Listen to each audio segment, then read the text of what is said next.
What's up guys, this is Lunchtime Gamers and this is Josh speaking to you. As you guys might know, this channel has been pretty inactive for the past year, especially when the last video was only uploaded like 4 months ago, whereby I think I have like 3 videos. I think one with RA Galaxy, one with Singapore, and one with Thailand, I guess. Thailand versus Malaysia. That video was overwhelming. People loved that video. That got so many views on it.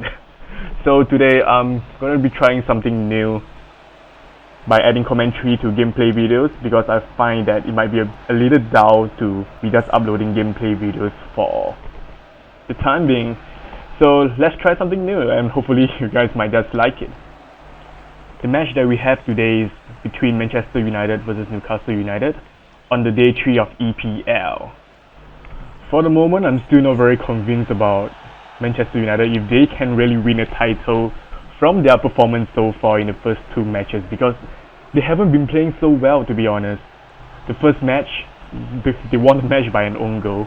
Very uninspiring performance overall. And their second match is just not good enough. But however, they did tremendously against their Belgium opponent in the Champions League playoff as Memphis, oh my god, the new number 7 in the Manchester United shirt. I can't wait to see more of him because it's really exciting. It's been a while since we get a good number 7. The last one we got was Di Maria, and and you guys know how it went. The one before, I think it was Owen. It's been a while that we see somebody being similar to like Cantona, Ronaldo, David Beckham, you know. So it's pretty exciting to have such a big signing for us, and I think it's one to look out for. Now let's take a look at Newcastle United. Haven't been doing good at all. They drew their first match against Southampton and they lost against Swansea. So let's see how it plays out, because I really like Newcastle as a team, but the way the club is being managed is really weird. And I think it affects the performance on the pitch, as they don't really get players they want, that they needed, and they keep selling players that they need. So let's see how this plays out, and I think I'm going for Manchester United win, definitely. As Newcastle has been very inconsistent, so it's sort of like a no-brainer to have Manchester United in mind to be winning this match. So that's all for the preview for the match that's coming up this Saturday, I think, or Sunday, I can't remember, but it is this week, definitely. And now let's talk a little bit about PES 16 and the demo that I've tried on the PS3, because unfortunately I can't really try the next gen demo. I don't have a PS4, I don't have an Xbox One, however I do have a PC. That's where I record most of my videos on, but we don't have a demo on it.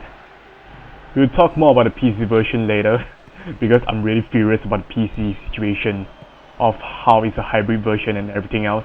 But first, let's just talk about the demo on the PS3, and I believe the gameplay is really similar, so we're not really that far off. Alright, firstly, I love the game. It's a step up from PES 15, and most crucially, it is still PES. It's not going towards of like a more FIFA-ish soft game, but it's still pure PES. It is very important because a lot of people have been saying that why can't PES be more like FIFA? But we don't want PES to be like FIFA. We want PES to be PES and to be good like a PS2 days.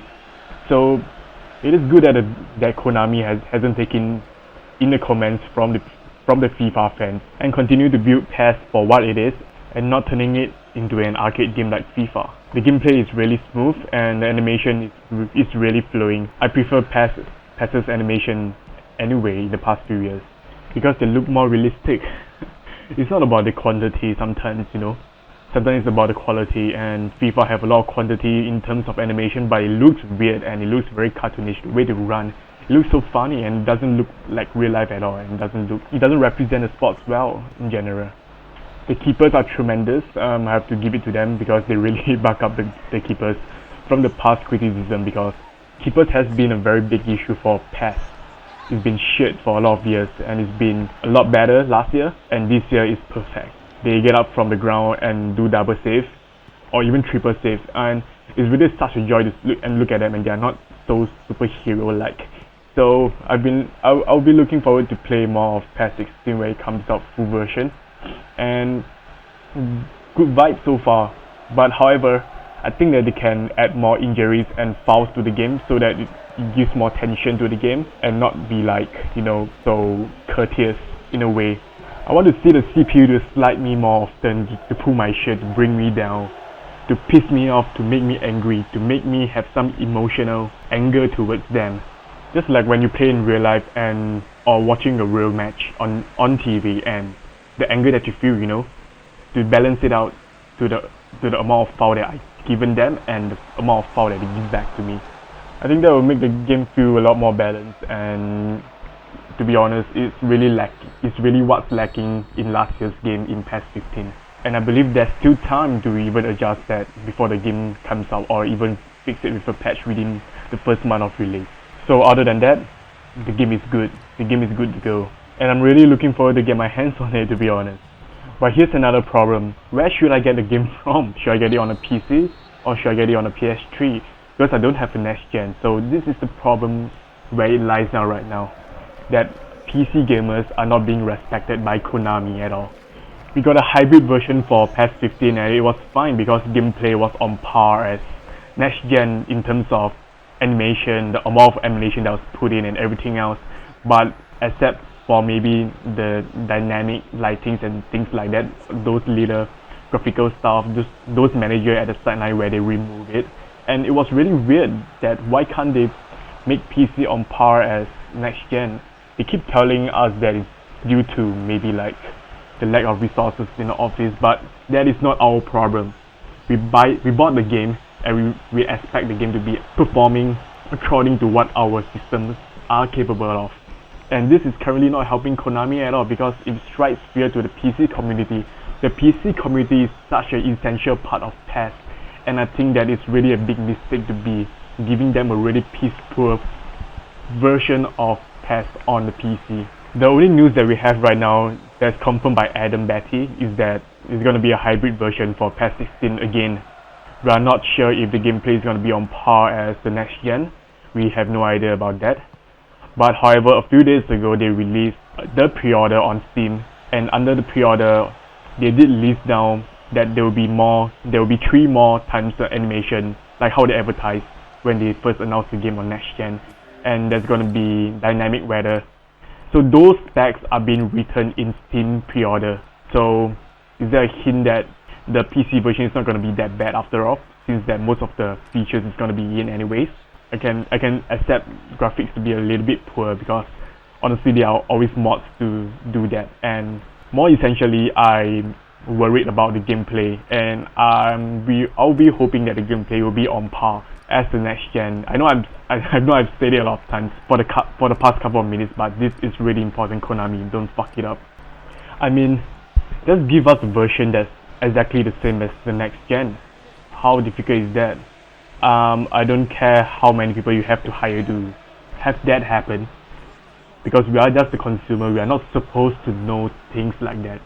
It's because I'm a fan, some of us are fans, that's why we get to know more inside news of that. But imagine if you're just a regular Joe, in terms of being oblivious to Konami and how PES works in the past few years, and it just goes out there to buy a PC version, and of course you expect it to be exactly like the next gen version because your PC is supposedly be more powerful than the next gen, than your PS4. So imagine how pissed and how cheated the customer feels when they get their hands on the PC version and it's not even on par on the PS4 version. This is lying to the consumer, because nobody goes on Twitter and read all the tweets. Nobody goes on Facebook and read all of the news if you are not a hardcore fan. If you are just out there to buy a game, you will not know that this is a hybrid version. You will not know that some features are not in the PC version because it's not written on the box. The box looks exactly like the PS4 version, like the next gen version. So there is no difference, and Konami should really pull themselves together and stop doing this shit. With all these PC issues aside, I'm really looking forward to play Master League because it's been revamped this year. and it looks really good. Although the news section, where you know the flashy bars of news coming out, I'm still not a very big fan of them because I think that it's still not up to the standard of FIFA, whereby the news articles are written in a very elaborate and detailed way. But from the screens that I've seen so far, it does look like a revamp to me, and it does look pretty good, and I'm really looking forward to get my hands on. And my club, not so much a big fan of it. I've tried it for a couple of hours on PES 15. It's pretty interesting, but I just can't really get into the idea of it. But something pretty interesting by FIFA 16 this year is the Ultimate Team Draft, whereby you get to select, different players in different positions and formations every time you play it. And I think that's a pretty good idea to make my club more interesting, or even make exhibition mode more interesting. In this way, whereby every time you play, you get to select a different formation, select different players, select different tactics. And I think that could be a very interesting way to elaborate on more platforms regarding modes and other stuff. Because think about it, if you're exposed to only a selected amount of unknown players, unknown tactics and unknown formations, you'll be exposed to more new players in a way, and you start to pick up similarities. You start to learn more about players that you don't know about before, and that could apply to maybe Master League, whereby you get to buy players that you have encountered in this draft thing. I think it's really interesting, and Konami should really find a way to incorporate this in a way whereby, just make things a little bit more interesting. Because I've always been a guy who loves randomization. When I play PES, sometimes I randomize the teams that I'm gonna play with, so that it gets a little bit more different every time I play it. So yeah, I think it's a pretty cool idea to explore on, and a lot of opportunities in it, and kudos to FIFA 16 for implementing this into their Ultimate Team, and hopefully they'll implement this to more platforms in their own game as well. Because I'll be looking forward to test out FIFA 16 definitely as well, as I've been hearing good things about it and about how more gameplay focused it is this year. The women's team is nothing special, but I'll be looking forward to try it as well. So yeah, pretty exciting year for more gaming fans. Sort of like a cat and mouse chasing game between FIFA and PES right now, because I can really see that FIFA is really scared right now. FIFA is being very cautious about Konami, and because they know that PES is going back for the throne, for the king of football games. And FIFA does have a little bit catch up to do in terms of gameplay, but PES have a lot to do in terms of modes, because I've been a very big fan of FIFA's Be a Pro mode, and I think that's what Konami is really lacking of inside of PES. And yes, hopefully this is a lesson to both of them, and in the next few years we'll really see the hybrid of both versions in terms of gameplay and games mode. So pretty big year to look ahead. And once again, this is Josh from Lunchtime Gamers, and I hope that you guys enjoyed this video. I'll try to make more of them. So I guess I'll see you guys next time. Thanks for tuning in, and be sure to like and subscribe. Cheers.